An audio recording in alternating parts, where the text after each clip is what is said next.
Hello, my name is Audrey Williams of Audrey Williams Flowers to Interiors, and welcome to my YouTube channel, and welcome to the Country Living series, where I'm going to talk to you about being born and bred in London, know nothing about growing, moved to the countryside and having to learn everything from scratch.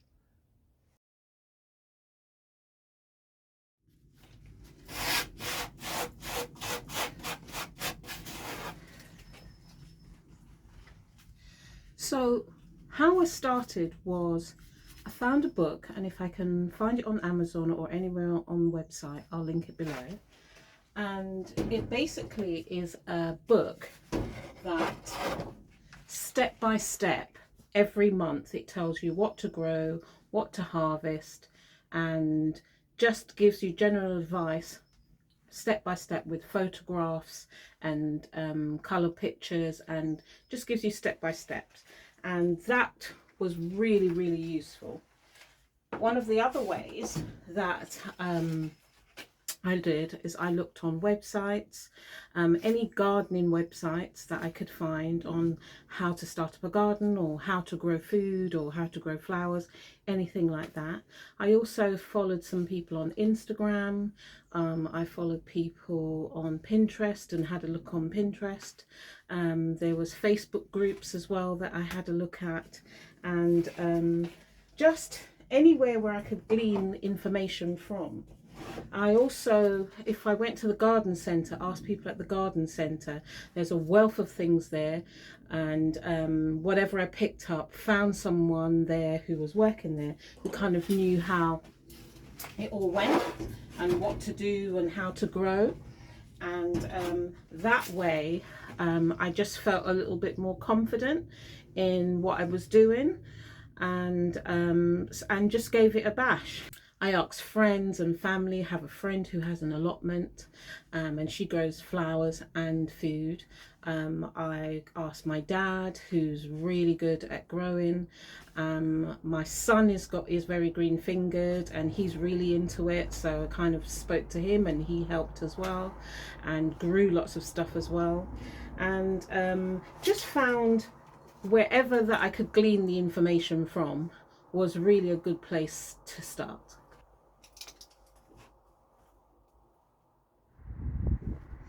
YouTube was really helpful as well.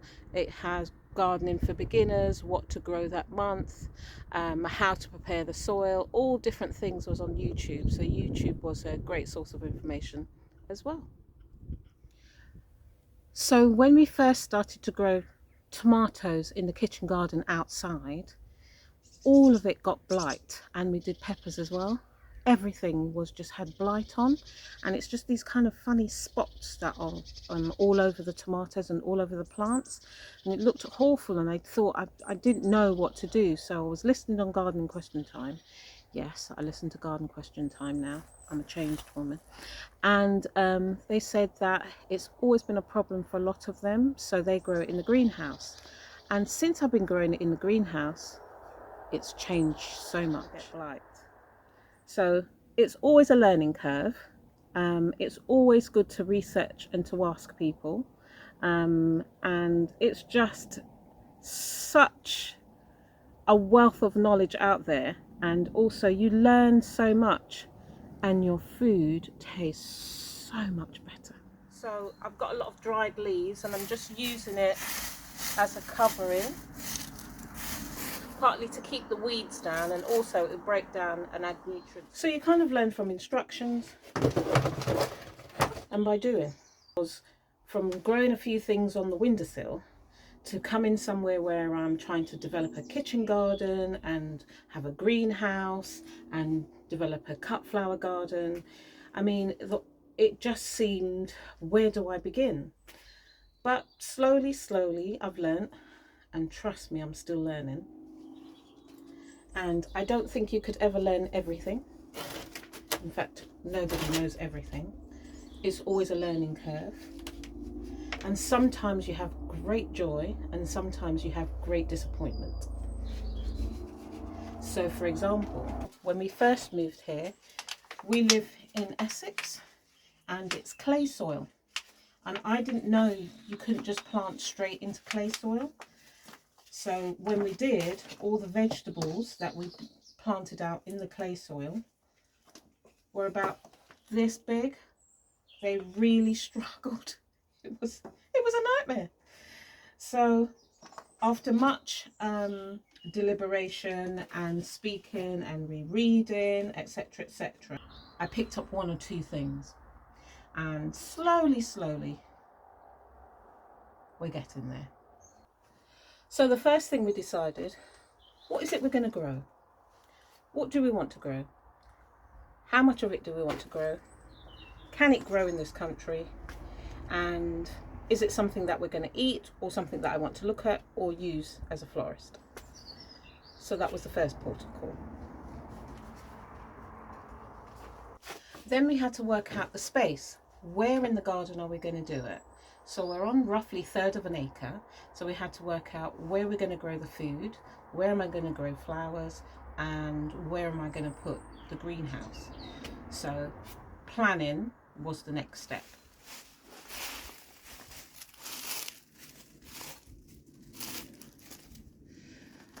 So as it's February now, I'm doing a lot of prepping work and preparing for the coming season, and what sort of stuff that seeds that I'm growing in February, and also coming up to March, so that hopefully we can have a better season. But we've got raising the beds even further in higher in the kitchen garden to save on my back, and so that's taken a lot longer than I hoped, but hopefully I should get those done in time for when we're planting out.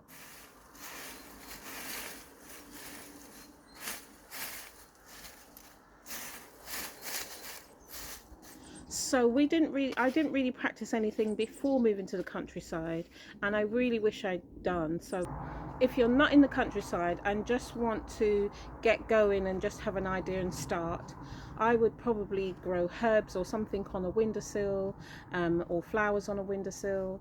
I would probably, if I've got a porch, a veranda, a patio, a back step, if you had a small greenhouse or a small garden, it's a really good idea to just start where you are before moving to the countryside, so that you have some idea of how things grow, and just start getting into that kind of mindset. And that would be my advice to you if you're not already in the countryside. Thank you so much for watching.